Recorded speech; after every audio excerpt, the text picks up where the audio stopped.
Mesdames et messieurs, bonjour et bienvenue dans cette édition du débat en ce mercredi 15 mars 2017. Selon un récent rapport de l'ONU, le Yémen traverse la crise humanitaire la plus grave du monde.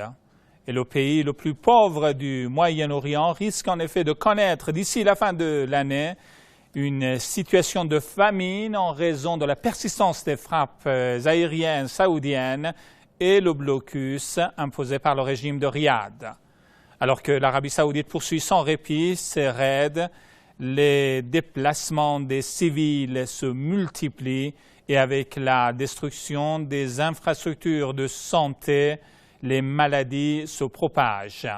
Patrimoine dévasté, civils bombardés, famine, maladies et crimes de guerre, l'offensive saoudienne a déjà un bilan dévastateur. Et face à cette situation déplorable, les protestations se multiplient, les appels pour demander à l'ONU, en effet, d'exercer des pressions sur l'Arabie saoudite en vue notamment de faciliter, en effet, l'entrée de l'aide humanitaire et de médicaments au Yémen. Aujourd'hui, dans le cadre de cette édition du débat, nous allons nous pencher sur cette situation catastrophique au Yémen. Merci de rester avec nous jusqu'à la fin de cette émission. La situation au Yémen s'est dégradée depuis quelques mois avec l'intensification des frappes aériennes de la coalition saoudienne, alors que les négociations de paix sous l'égide de l'ONU patinent, livrant la population yéménite à une complexe crise humanitaire qui frise la catastrophe. Dans un rapport rendu public en début d'année, l'UNICEF évoquait déjà la déliquescence des services publics au bord de l'effondrement et le besoin aigu d'assistance, notamment pour arracher les enfants aux griffes de la famine.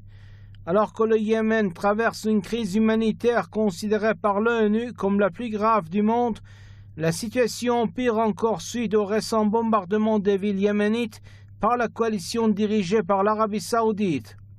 Par ailleurs, les frappes de drones américains ont notamment donné lieu à une multitude de bavures et tout autant de drames impliquant des civils au Yémen. L'ONG internationale Crisis Group, qui analyse les conflits à travers le monde, a récemment critiqué les frappes américaines au Yémen. 2/3 de la population, 18,8 millions de personnes, ont besoin d'assistance et plus de 7 millions ignorent d'où proviendra leur prochain repas, a averti la semaine dernière le secrétaire général adjoint aux affaires humanitaires et coordonnateur des secours d'urgence de l'ONU, Stéphane O'Brien. À la tête d'une coalition, l'Arabie a lancé une offensive en mars 2015 contre le Yémen et imposé des blocus maritimes, terrestres et aériens contre ce pays pauvre de la péninsule arabique en vue de faire retourner au pouvoir le président démissionnaire Mansour Hadi. Cette guerre n'a apporté rien à l'Arabie, sauf que 12 000 Yéménites, pour la plupart des femmes et des enfants, ont été tués, des dizaines de milliers de blessés et des millions d'autres jetés sur la route, et les infrastructures ont été réduites à néant. Riyad est accusé de commettre des crimes de guerre par plusieurs ONG, notamment en raison de bombardements conduits sur des rassemblements de civils ou sur des zones résidentielles. Retour au plateau de l'émission du débat. Merci de votre fidélité pour cette émission. Nous sommes en ligne via Skype depuis Londres avec Mme Catherine Chakdam, présidente du programme pour Shafagna, Institut d'études moyen-orientales, et par téléphone depuis le Caire avec M. Saïd Zulfikar, analyste franco-égyptien. Je vous propose tout de suite de rejoindre à Londres Mme Chakdam. Mme Chakdam, bonjour. Merci d'être en ligne avec nous. Je vous en prie. Madame Chakdam, alors presque 2 ans se sont écoulés depuis le début de l'offensive saoudienne contre le Yémen. Alors, selon un récent rapport de l'ONU, le pays le plus pauvre du Moyen-Orient est actuellement le théâtre de la pire crise humanitaire du monde. Comment expliquer cette situation humanitaire catastrophique? C'est très simple. Non seulement l'Arabie saoudite a déclaré la guerre au Yémen, mais l'ONU est en fait en train de s'asseoir sur un blocus humanitaire Je trouve ça très intéressant que maintenant l'ONU se retourne et constate en fait que le Yémen est dans un état de grande souffrance, parce que l'ONU a bien sûr continué à supporter l'Arabie Saoudite dans son effort humanitaire contre le Yémen. Ça veut dire que des médicaments, des nourritures, etc. n'ont pas pu entrer le Yémen, parce que l'Arabie Saoudite est en train d'essayer d'affamer le Yémen pour que le mouvement de résistance qui est mené par Abdelmalek el-Houthi échoue. Et c'est même plus un problème politique à ce niveau-là, c'est un problème humanitaire, c'est un problème, je dirais, humain, dans le sens que vous avez nos institutions internationales, comme l'ONU, vous avez toutes les capitales occidentales qui continuent à s'asseoir sur les droits de l'homme, à s'asseoir sur le droit international et à continuer à mener cette espèce de politique hypocrite, en train de crier famine, mais en même temps ce sont eux qui sont en train d'organiser cette famine au Yémen et en train d'ignorer la souffrance d'un peuple. Donc vous vous rendez compte, c'est un crime contre l'humanité à ce niveau-là. Le Yémen est en espèce d'un état de génocide et personne ne fait attention et tout le monde se plaint, mais personne ne pointe le doigt au vrai coupable. Et le vrai coupable, ce sont bien sûr les capitales occidentales et bien entendu dans ce cas présent l'ONU, parce que l'ONU continue à imposer un blocus contre le Yémen. Donc c'est pas vraiment une surprise que maintenant les Yéménites sont affamés et n'ont pas de nourriture, n'ont pas d'eau potable, n'ont pas de médicaments, n'ont rien. Merci pour ces éclairages. Madame Chakdam, restez avec nous, s'il vous plaît. Je vous le disais en début de cette émission, nous sommes également en ligne depuis le Caire avec M. Saïd Zulfagar, analyste franco-égyptien. Monsieur Zulfagar, bonjour. Bonjour, mais je ne suis pas franco, je suis égyptien tout court. D'accord. J'ai rien de franco. Merci, je vous remercie infiniment d'avoir accepté notre invitation. Alors, Madame Chakdam l'a bien rappelé, Monsieur Zulfagar, il s'agit des crimes de guerre. En effet, le bombardement des civils, la destruction des infrastructures du Yémen constituent bien entendu des crimes de guerre. Des crimes de guerre qui, en effet, devraient être sérieusement examinés et dont l'Arabie saoudite, en effet, devrait répondre. Alors, on ne demande pas de compte à l'Arabie saoudite et malheureusement, l'ONU reste figée en quelque sorte dans son inaction. Pourquoi? Bon, c'est une raison géopolitique internationale. Si vous me permettez simplement de dire que ce n'est pas seulement l'Arabie saoudite qui est responsable de tout cela, c'est les États-Unis qui sont derrière. Pour les États-Unis, l'essentiel en ce moment, que ce soit l'administration Obama ou l'administration de M. Trump, l'essentiel actuellement, c'est d'empêcher tous les pays du Moyen-Orient qui se considèrent, que les États-Unis considèrent comme faisant partie de ses intérêts vitaux, c'est de les empêcher de se déplacer et de converger vers l'orbite russo-iranienne. C'est ça le but de la politique stratégique américaine de Trump, également avant d'Obama. Or, l'idée qui avait été aussi celle d'Obama, comme je viens de le dire, d'utiliser la Russie pour contenir l'Iran, avec l'espoir qu'éventuellement la Russie se séparerait de l'Iran. C'est ça le but de Trump, de l'administration Trump, espérée par Trump actuellement. Cette stratégie s'est révélée sans lendemain. L'alliance entre la Russie et l'Iran est stratégique. Alors, en Syrie, en Irak et bien sûr au Yémen, se livre une guerre d'influence entre ces deux hégémons, que ce soit les États-Unis ou la Russie, et cette guerre d'influence se reflète plus concrètement sur le terrain, si vous voulez, par un conflit à fondement confessionnel, sunnite-chiite, qui a été un conflit fabriqué totalement par le tandem israélo-américain depuis des années qui essaye de faire oublier la Palestine, de faire complètement éradiquer la Palestine de la carte en détournant toutes les énergies, toutes les visions vers un méchant iranien qui a des convoitises sur le territoire du Moyen-Orient. Ceci est en voie de réalisation. Nous voyons aujourd'hui une escalade de l'intervention américaine au Yémen. Et pourquoi? Parce que l'administration Trump a pris la décision depuis très peu de temps, depuis à peu près 2 mois, depuis la première attaque au Yémen le 29 janvier de cette année, une décision qui est contraire aux déclarations qui avaient été émises par M. Trump pendant sa campagne électorale, et maintenant qui est d'accentuer l'intervention de l'Amérique, l'intervention militaire au Yémen. C'est à partir de ce malheureux pays qui est martyr qu'est le Yémen que les États-Unis et leurs alliés saoudis et émiratis procèdent pour contenir en vue de l'éliminer ce qu'ils considèrent être l'influence iranienne dans toute la région. Ça, c'est le but de l'opération. L'Arabie saoudite ne fait partie que de cette stratégie. À cette fin, les États-Unis vont accroître leur soutien militaire actuellement. Ils ont décidé d'accroître leur soutien militaire à l'Arabie saoudite et aux Émirats arabes unis et au gouvernement du Sud-Yémen, enfin de la partie Hadi, dans le but de détruire les gouvernements de Sanaa. Merci, M. Zulfagar. Oui. Restez avec nous, s'il vous plaît. Merci, je vous remercie infiniment pour ces explications. Alors, Madame Chaktam, comment évaluez-vous la part de responsabilité des États-Unis, justement, alors, dans l'aggravation de la situation, que ce soit humanitaire ou bien situation sur le terrain au Yémen, et dans quelle mesure les nouvelles décisions de l'administration Trump, en effet, pourraient influencer cette situation? À rappeler que, d'ailleurs, l'a rappelé M. Zulfagar, alors la première décision, en quelque sorte, militaire, la première grande omission militaire de l'administration Trump a été cette opération au Yémen qui, d'ailleurs, s'est soldée par un échec. Moi, je comprends cette espèce de dynamique entre les États-Unis et l'Arabie saoudite vis-à-vis du Yémen un petit peu différemment de votre invité, dans le sens que pour moi, les États-Unis et Washington sont vraiment sont en train de supporter l'Arabie saoudite contre le Yémen parce qu'il y a de l'argent à faire.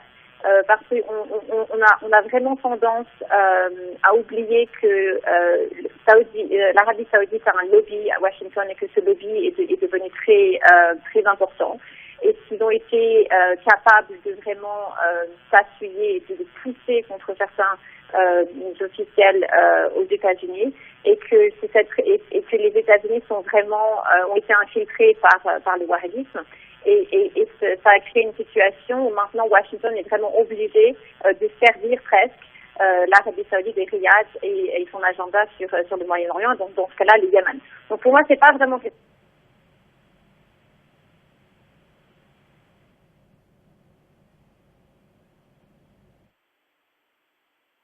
Et alors, nous avons visiblement un problème de liaison avec Mme Chaktam, donc nous allons continuer avec M. Zulfagar. M. Zulfagar, vous êtes toujours en ligne, j'espère. Oui, je suis là, mais parfois c'est coupé. Hein. Pour l'instant, ça va.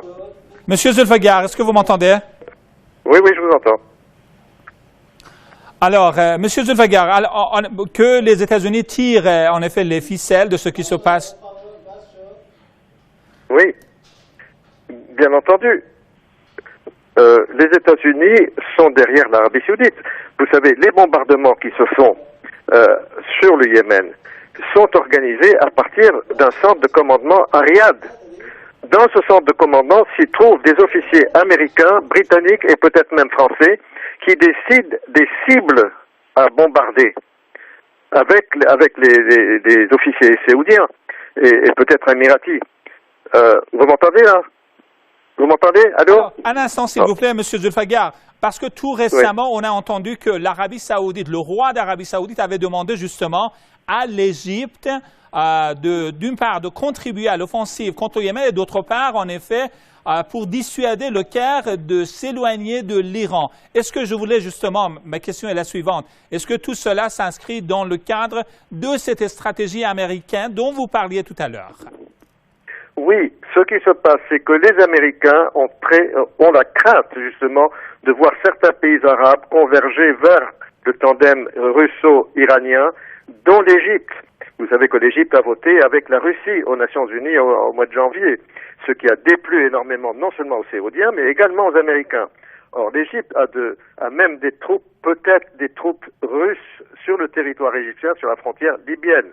Nous avons de meilleures relations avec la Russie et nous avons même quelques troupes peut-être même en Syrie en train d'aider le gouvernement syrien. je ne suis pas sûr de ces informations, mais on en parle. Ce qui fait que l'Égypte est en train de converger vers ce tandem. Et je pense que à la fois l'Iran et la Russie aimeraient bien voir l'Égypte reprendre la tête des pays arabes, la tête politique, si vous voulez, qu'elle a perdue avec la signature du traité de paix avec Israël par le président Sadat. L'Égypte a été écartée totalement du monde arabe et pendant 30 ans n'a eu aucune influence. Elle n'en a toujours pas grande influence. Elle va refuser de participer à la guerre du Yémen, elle l'a déjà fait. Et nous avons beaucoup de meilleures relations à la fois avec la Syrie, l'Iran et la Russie. Et nous espérons ici en Égypte que, effectivement, cette nouvelle stratégie va changer la carte du Moyen-Orient, enfin, va changer la géopolitique du Moyen-Orient. Et c'est ce dont les Américains craignent le plus. C'est pour cela qu'ils interviennent au Yémen sous Trump, alors qu'il avait fait des déclarations contraires à l'intervention dans tous ces pays. Or maintenant, vous avez des va-t-en-guerre qu'il a nommés à la fois au ministère de la Guerre, au National Security Agency, son agence de sécurité. Ce sont des individus qui veulent non seulement contenir l'Iran, mais également contenir la Russie, parce qu'ils ont vu que l'éloignement de la Russie de l'Iran c'était avoué être un échec. Or maintenant, ils sont en train d'intensifier la guerre au Yémen. Ils viennent de signer un accord avec le prince héritier, qui est en fait le vrai roi, c'est le fils du roi, qui est actuellement à Washington, où ils vont livrer énormément de munitions, ce qu'ils appellent des guided missiles, des missiles guidés, et des bombes de précision à l'Arabie Saoudite. C'est un accord qui vient d'être signé et ils vont accentuer donc l'armement de l'Arabie Saoudite. Merci infiniment, M. Zulfagar. Monsieur Zulfagar, peut-être alors quelque chose qui échappe en effet au monde occidental. Bien sûr, là, l'Arabie Saoudite s'est laissée prendre dans le piège tendu par les États-Unis, mais aussi par les autres pays occidentaux, dont la Grande-Bretagne. Mais la situation au Yémen n'est pas sans conséquence sur le monde occidental. Est-ce que ce qui se passe aujourd'hui au Yémen ne risque pas, en quelque sorte, sur le plan international, de contribuer au renforcement des organisations terroristes, notamment Al-Qaïda? C'est fort possible. Vous savez que quand il y a eu l'attaque à Paris, il y a près de 2 ans maintenant, de Charlie Hebdo, les 2 frères Kouachi avaient été entraînés par l'Al-Qaïda au Yémen. Ils revenaient du Yémen, ces 2 individus qui ont participé à la tuerie de Charlie Hebdo. Et l'Al-Qaïda au Yémen est censée être la plus puissante dans le monde arabe. Celle qui est la mieux organisée sont tous ces anciens d'Afghanistan qui ont fait leur preuve en Afghanistan. Donc, certainement, et il ne faut pas oublier que les gens de l'Al-Qaïda qui sont au Yémen actuellement ont été envoyés par avion de Syrie par les Saoudiens il y a 3-4 ans, pour combattre, il y a 2 ans, je veux dire, pour combattre le gouvernement de Sanaa. Ce sont des troupes qui ont été, enfin des militants, des militaires qui ont été transportés dans des avions saoudiens et qui ont pris le pouvoir dans le sud du Yémen. La ville de Moukalla a été entre les mains de l'Al-Qaïda pendant 1 an avant que les Émiratis les en fassent partir. L'Al-Qaïda est extrêmement puissante au Yémen actuellement. Les Américains prétendent vouloir la détruire. Quand il y a eu cette attaque américaine le 29 janvier dans un village qui s'appelle Al-Rawil, dans la région de Baydan, dans la province de Baydan, soi-disant pour tuer le chef de l'Al-Qaïda, le dénommé Qasem Arimi. En fait, ils ont tué un des alliés du gouvernement du sud Yémen, le dénommé Abdurraouf el-Dahab, qui est un des chefs ralliés aux Saoudiens. Ils ont tué des femmes et des enfants, donc une petite fille américaine de 8 ans qui est d'origine yéménite, mais enfin qui avait le passeport américain, et ils ont tué des militants. Ils se sont trompés de cible. Au lieu d'attaquer l'Al-Qaïda, ils ont attaqué leurs alliés, si vous voulez, avec une trentaine de morts, la plupart des civils. Ça démontre que les Américains sont dans un désarroi. Ils savent pas, ils se trompent. Mais je répète, il y a une unité, enfin comment dirais-je, un centre de commandement à Riyad qui décide de ces cibles. C'est pas seulement les Saoudiens. Les Saoudiens sont aidés entièrement par les Américains dans cette guerre. Les avions qui bombardent font l'aller-retour avec l'aide des avions américains qui peuvent leur fournir l'essence en vol. Les drones américains leur donnent les cibles à bombarder. Donc quand ils bombardent des funérailles ou des mariages et prétendent que c'est des fautes, ceci est voulu pour détruire le moral de la population. Quand ils tuent les animaux, par exemple, ils ont massacré des bêtes, des vaches, des moutons, des chèvres, c'est pour affamer la population. Merci, M. Zulfagar.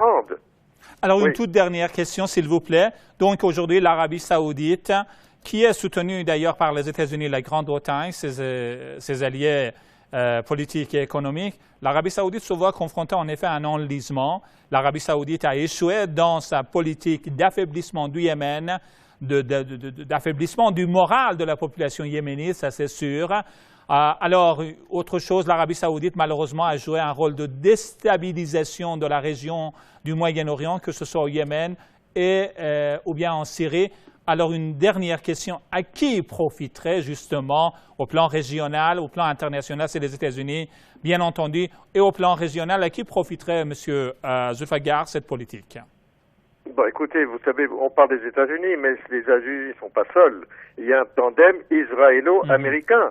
C'est Israël qui, toute la politique américaine au Moyen-Orient, à part le pétrole qui est très important dans la vision américaine, mais c'est Israël qui décide à travers ses agents à l'intérieur des administrations américaines, qu'elles soient celles de Trump ou celles d'Obama ou de Bush avant, leurs agents sont partout. C'est eux qui décident. La politique du Moyen-Orient américaine est décidée à Jérusalem, pas à Washington. Donc, elle est transmise à travers leurs agents qui sont partout dans l'administration. Le numéro 2, le conseiller personnel de Trump, c'est son beau-fils, dont le père est un des grands sionistes américains qui finance les colonies en Israël. L'ambassadeur qui vient d'envoyer en Israël, c'est l'avocat de banqueroute de Trump, M.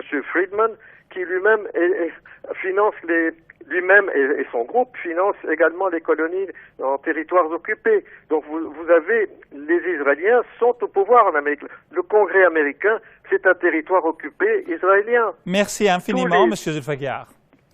Saïd Zulfagar, analyste politique depuis le Caire, merci infiniment d'avoir participé à ce débat. Je remercie également Mme Catherine Chekdam, directrice de programme pour Shafagna, depuis Londres. Voilà, c'est la fin de cette émission. Merci de votre attention. Excellente journée à toutes et à tous. Au revoir et à très bientôt.